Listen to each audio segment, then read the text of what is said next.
Baik, selamat datang tentunya di Dana Kreatif. Pada kesempatan kali ini kita akan bahas seputar dari kenapa pengajuan kita untuk di Kredivo tidak disetujui. Jadi di sini buat sahabat-sahabat semua yang belum tahu, jadi kenapa kita tidak disetujui, kita langsung masuk di aplikasi dari Kredivo.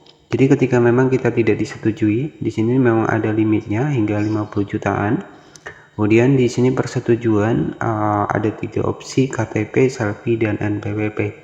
Kemudian kenapa pengajuan kita belum disetujui? Biasanya salah satu alasan utama kita masih pengguna baru. Jadi kalau kita masih pengguna baru, kita harus aktif terlebih dahulu.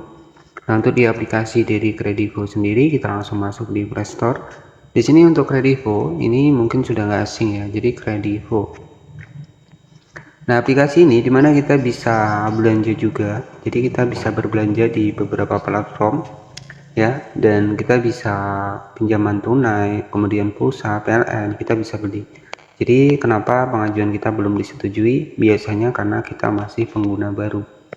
Ya, jadi pengguna baru kalau kita jarang aktif ya mungkin bisa jadi ya itu sulit buat disetujui. Kemudian penyebab yang selanjutnya, nah di sini ada Kredivo, di sini tenornya 1 bulan, 3 bulan, 6 bulan, 12 bulan. Kemudian untuk selanjutnya ketika data diri kita tidak sesuai ya, ataupun data diri kita asal-asalan, yaitu yang menyebabkan pengajuan kita ditolak ya, ataupun tidak disetujui. Kemudian di sini itu pastikan data diri kita itu benar ya. Jadi jangan sampai asal-asalan. Jadi kalau data diri asal-asalan yaitu bisa mempersulit. Kemudian untuk selanjutnya kenapa pengajuan di Kredivo itu sering ditolak ataupun tidak disetujui, salah satunya ketika kita masih ada tagihan. Jadi dalam artian ketika kita ada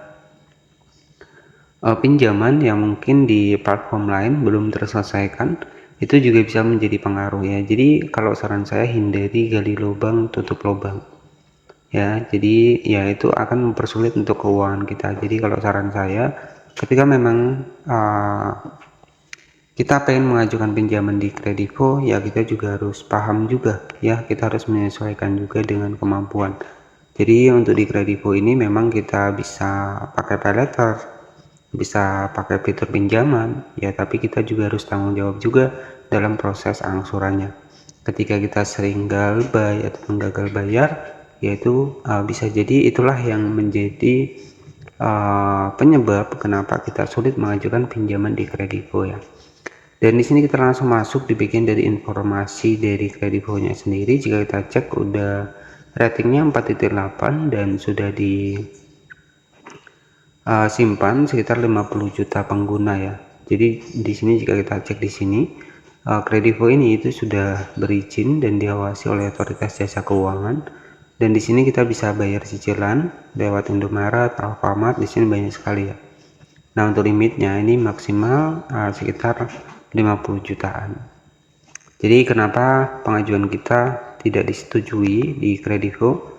Salah satu penyebab yang pertama karena kita pengguna baru, kemudian yang kedua karena kita jarang aktif, yang ketiga data diri yang tidak sesuai biasanya, kemudian yang keempat penyebabnya adalah misalkan kita masih ada tunggakan di platform yang lainnya. Jadi itu juga bisa menjadi pengaruh ya.